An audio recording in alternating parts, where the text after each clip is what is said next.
علیکم ورحمۃ اللہ وبرکاتہ۔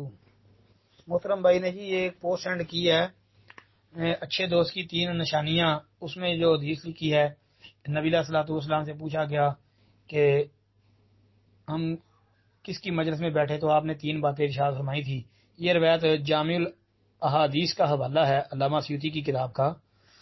تو حدیث کا نمبر لکھا ہے 38986 جی، اسی نمبر پر سیوطی رحمۃ اللہ علیہ کی کتاب کے اندر یہ حدیث موجود ہے، اسی نمبر پر۔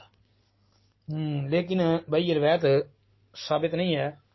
اس کے علاوہ یہ روایت مسند ابی یعلا کے اندر بھی 2437 نمبر پر، امام بہقی رحمۃ اللہ علیہ کی شعب الایمان میں 9000 اور 9001 نمبر پر امام بہقی نے درج کی ہے۔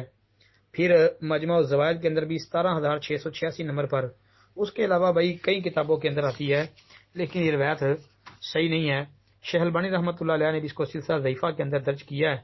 تو ہر کتاب کے اندر ہی یہ روایت مبارک بن حسان کی سند سے موجود ہے، اور مبارک بن حسان ضعیف ہے جی، تو لہذا یہ روایت ثابت نہیں ہے جی۔ السلام علیکم ورحمۃ اللہ وبرکاتہ۔